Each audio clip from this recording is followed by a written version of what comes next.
धर्म प्रेमी बंधुओं, आप सभी को जय जिनेंद्र। मेरे इस चैनल में आपका स्वागत है। आप सभी का बहुत सहयोग मिल रहा है। आप सभी चैनल को लाइक करें, सब्सक्राइब करें, शेयर करें। मेरे इस चैनल में 16 कारण भावना अनुशीलन का स्वाध्याय चल रहा है और इसके अंतर्गत 7वीं भावना शक्ति तप भावना का स्वाध्याय चल रहा है और उसके अंतर्गत विनय तप का वर्णन चल रहा है। विनय तप के अंतर्गत मैत्री, वाचना, प्रच्छना, अनुपेक्षा, आमनाएं और धर्मोपदेश, ये 5 स्वाध्याय बताए।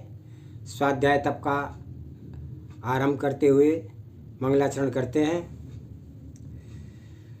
नमः श्री वर्धमानाय निर्धूर्तिकललात्मने सालोकानां त्रिलोकानां यद्विद्यादर्पणायते सर्वे श्रोता सावधानतः शृण्वन्तु। तो स्वाध्याय तप में 5 बातें बताई। पहला, वाचना। जो मुनीश्वर अंग एवं पूर्व आगम सिद्धांतों को निर्दोष वाचन करते हैं वह वाचना नाम का स्वाध्याय है। दूसरा है प्रच्छना। स्वज्ञान दृढ़ता के लिए ज्ञानी गुरुदेव से विनय पूर्वक जिज्ञासा का समाधान कराना प्रच्छना नामक का स्वाध्याय है। प्रच्छना गुरु परीक्षा के लिए नहीं होती, अपितु स्वज्ञान की परीक्षा के लिए होती है। शिष्य को तद विषय का बोध नहीं है, उस विषय का बोध करने के लिए तथा दूसरी परीक्षा वह है जिसमें शिष्य को तद विषय का बोध होने पर भी वह अपने श्रुत की परीक्षा के लिए प्रश्न कर रहा है कि जिसे हमने समझा है वह वस्तु तत्व ऐसा ही है, अन्य तो नहीं है। यदि अन्यथा है तो गुरु मुख से अपने ज्ञातार्थ का निश्चय करता है। गुरु ने मेरे जाने हुए को स्वीकार किया है तो वह आगम अनुकूल है। इसलिए प्रच्छना स्वाध्याय भी ज्ञानी जनों के मध्य करते रहना चाहिए। प्रच्छना से ज्ञान में दृढ़ता आती है, प्रज्ञा गतिशील हो जाती है। परस्पर में प्रच्छना स्वाध्याय करना चाहिए। आगम को सामने रख करके उत्तर आगम अनुकूल ही होना चाहिए। प्रश्नकर्ता स्वतंत्र हो सकता है परंतु उत्तरकर्ता का उत्तर आगम के संबंध ही होना चाहिए। तीसरा है अनुपेक्षा। वाचना में जिन शासन, अध्यात्म, न्याय, सिद्धांत, व्याकरण, छंद, गणित, भूगोल, खगोल, सामुद्रिक शास्त्र, ज्योतिष, निमित्त शास्त्र आदि ग्रंथों का ज्ञानी गुरु मुख से जो अध्ययन किया था उसे स्वचित्त में बार बार चिंतन करना, अंदर ही अंदर श्रुत की श्रद्धा से अभ्यास करना अनुपेक्षा नाम का स्वाध्याय है।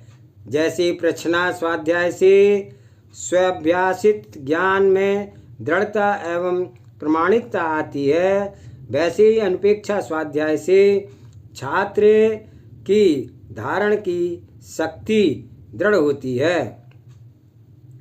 जिसकी अनुपेक्षा चलती है वह अभ्यास जीवन में चिरस्थायी हो जाता है। छात्र कठिन श्रम करने के बाद भी यदि किए हुए पाठ को सुरक्षित नहीं कर पाता है, बार बार भूल जाते हैं। जो व्यर्थ में, मोक्षार्थ में, सठों की संगति में समय व्यतीत करते हैं, जिनका संयमशील भोजन, भाषण तथा संगीत चिंतवन की धारा अस्वस्थ है। वे लोग अपने ज्ञान को स्थायित्व नहीं दे सकते हैं। उनका ज्ञान सदा अध्रुव रहेगा। चिरस्थायी ध्रुव सुत उनका ही रहता है जो अपने भोजन, भाषण, संगति और चिंतन पर विशेष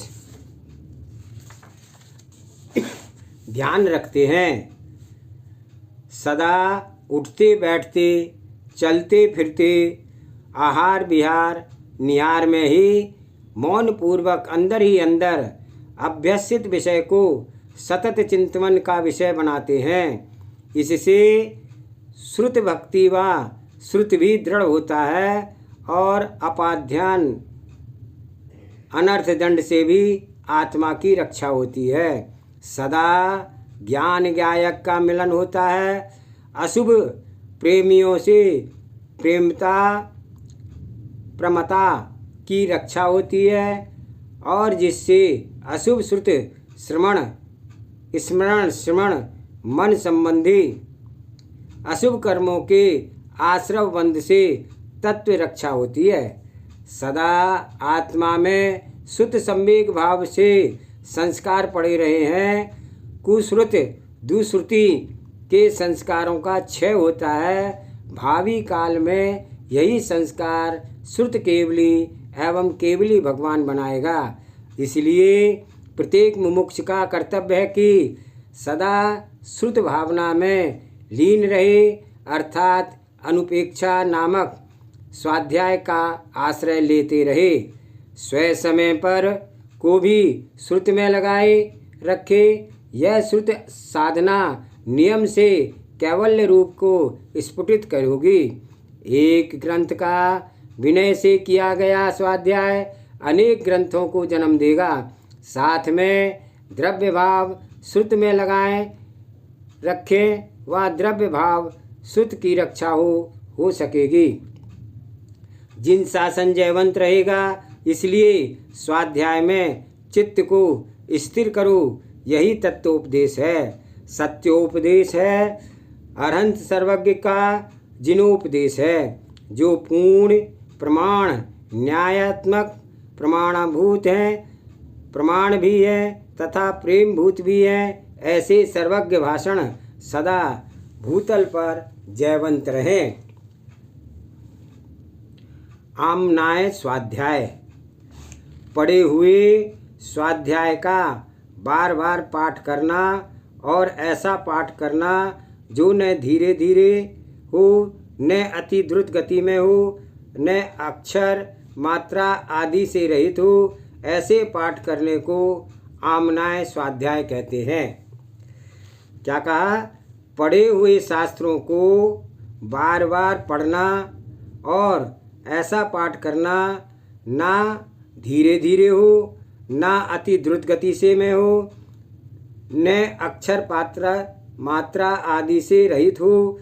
ऐसे पाठ करने को आमनाय स्वाध्याय कहते हैं।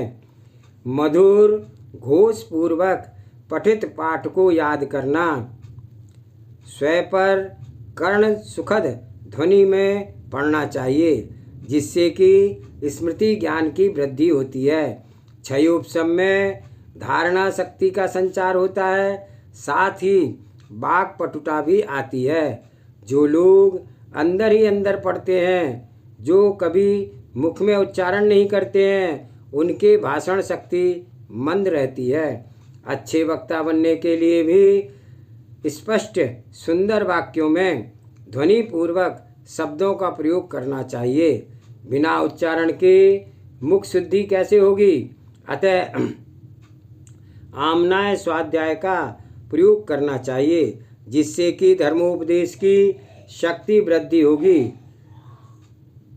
साधक आमनाय स्वाध्याय से स्मृति को वर्धमान कर लेता है, विषय धारणा में आ जाता है और वह कंठस्थ हो जाता है। जिसका जितना आगम प्रेमी कंठस्थ होगा, उतना ही विस्तार पूर्वक बिना रुकावट के धारा प्रवाही श्रोताओं को मंत्र मुग्ध करता हुआ धर्मोपदेश देता है, जिससे श्रुत का प्रचार शासन का सहज विकास होता है और जीवों के भावों में विशुद्धि का विकास होता है।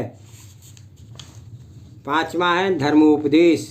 सज्जनों का प्रयास होता है कि प्राणी मात्र का कल्याण हो। वे श्वास श्वास में स्व एवं परोपकार की भावना से जीते हैं। ऐसे लोग लोक में बहुत ही अल्प संख्या में होते हैं। हित विचार उत्पन्न होने पूर्व पुण्योदय के साथ वर्तमान के तीव्र पुरुषार्थ का फल है। क्षीण पुण्य आत्मा के अंदर इतना उत्साह भाव ही नहीं आता है कि मैं स्वयं का एवं पर के कल्याण का विचार करूं। भाग्यहीनों को भोग एवं भोजन की अतिरिक्त कुछ दिखाई नहीं देता है। उसे तो सब कुछ मानते हैं। क्या भोग क्या भोजन सदा रहेगा? जब दोनों ही नहीं रहेंगे तो फिर कौन काम आएगा? एकमात्र भजन ही काम आएगा। इसलिए आज से ही भजन आरंभ कर दो। जीवन में वे दिन भी आते हैं जब व्यक्ति को भोगों को भोगने की शक्ति क्षीण हो जाती है तथा भोजन करने की शक्ति क्षीण हो जाती है, तथा कौन साथ देगा? एकमात्र धर्म प्रभु भजन ही शरण है, अन्य कोई भी शरण नहीं होगा। ऐसा सम्यक उपदेश साधु पुरुष ख्याति लाभ पूजा की भावना को छोड़कर जगती के भव्यों को प्रदान करते हैं। सदाचार सद्विचार विपाक विचारा आदि धर्म ध्यानों की प्रणुपणा कहते हैं। साथ ही बाल गोपाल के हृदय तल पर प्रवेश कर सके इस भावना से पुराण पुरुषों के जीवन वृत्ति पर कथाओं को करने का उपदेश धर्मोपदेश नामक स्वाध्याय है। साधुजन स्वयं पर कल्याण के लिए प्रति क्षण जागृत रहते हैं, पर के उपकार के लिए सदा सुप्त अवस्था में रहते हैं। लोक का हित हो।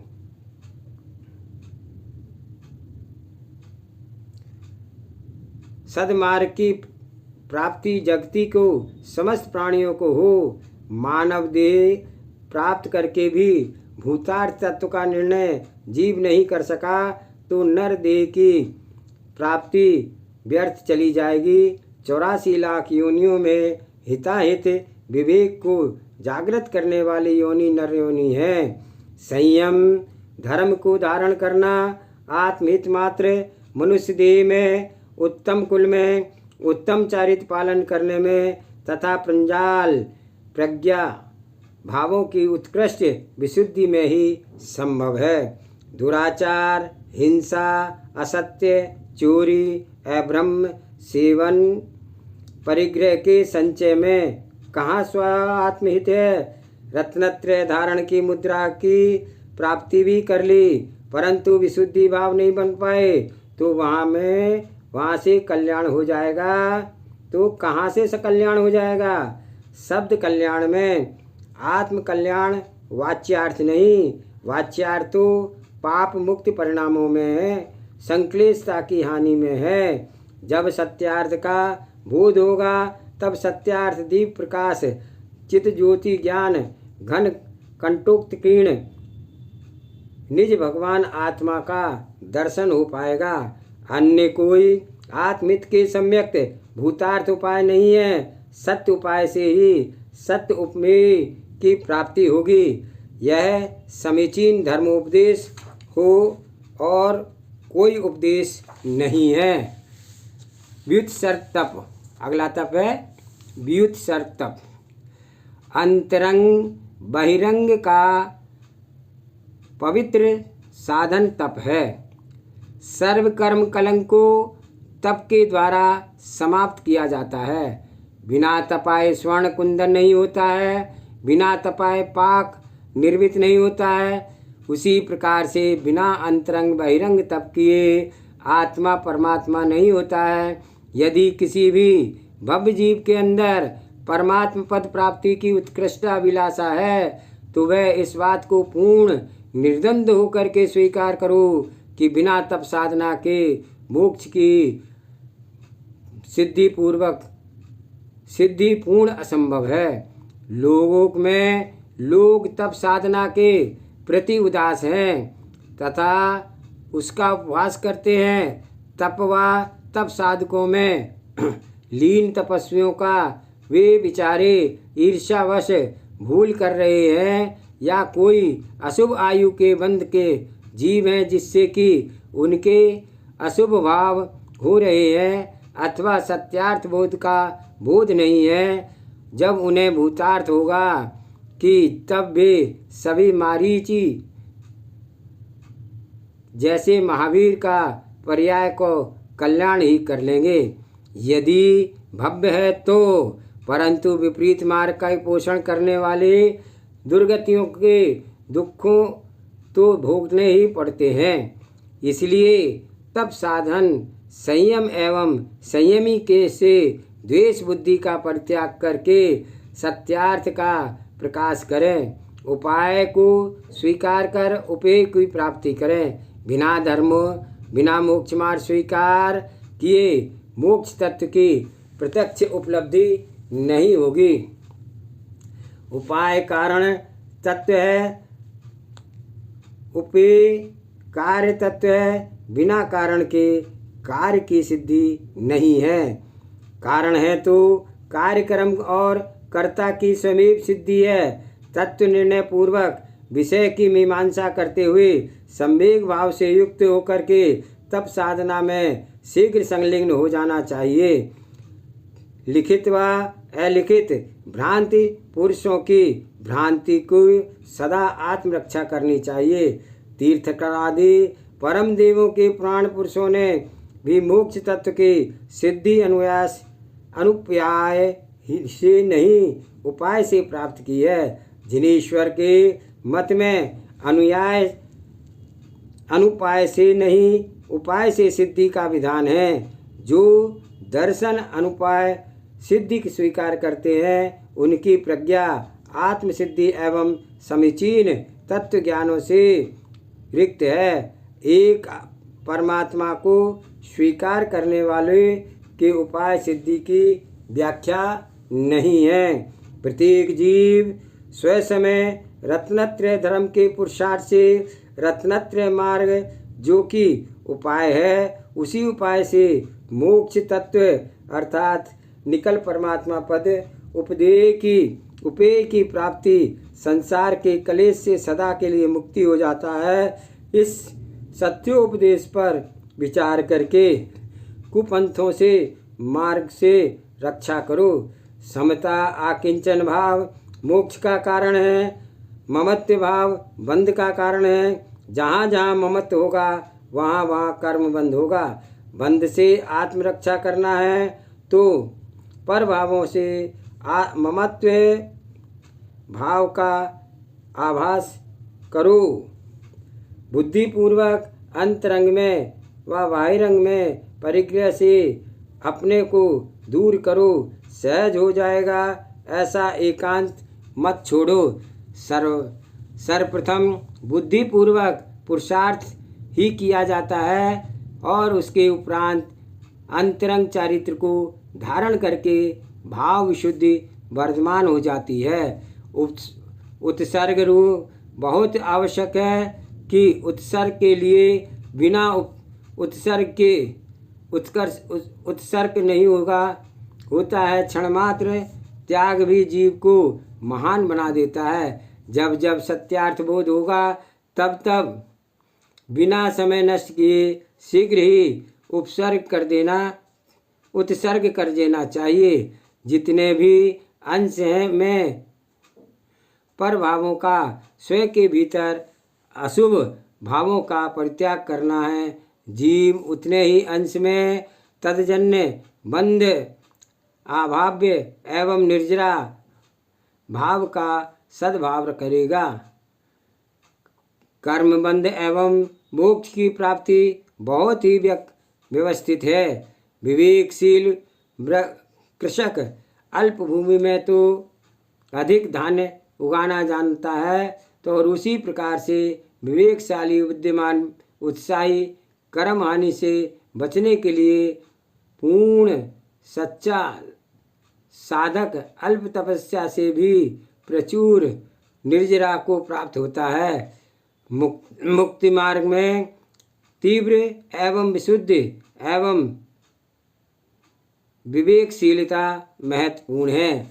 यहाँ पर जिज्ञासा उत्पन्न हो सकती है कि बहुत तप साधना करने वाला भव्य साधक अल्प निर्जरा के कारण से प्राप्त होता है। ऐसा क्यों? कि उसका समाधान बहुत ही सरल है। निर्जरा स्थान की वृद्धि का प्रधान कारण होता है कृषि भूमि की उर्वरा एवं शक्ति, जीव के उत्पत्ति क्षमता धारण करने खेत में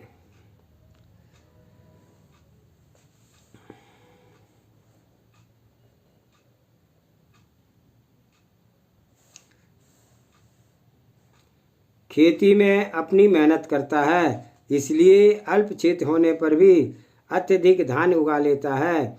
बाह्य तप का उपादेय है, अंतरंग तपस्या का साधक है और लोक जिन शासन की प्रभावना का भी कारण है। तपस्वी की कीर्ति का भी कारण बनता है। फिर भी तपस्वी को चाहिए कि वह बाह्य तपस्या करते हुए समय चित्त संयम अंतरंग की ओर रहे। यदि अनशन उपवास आदि ब्रह्म तपस्या के काल में शरीर की शिथिलता से कषाय की तीव्रता कहीं भूल चूक ही आ गई तो मात्र शरीर को पीड़ित करना मात्र रह जाता है और यह भी होता है और यश भी नष्ट होता है और कर्म निर्जरा भी प्रचुरित होती है नहीं, अपितु स्थिति अनुभाग बंध और अधिक बंध लगता है।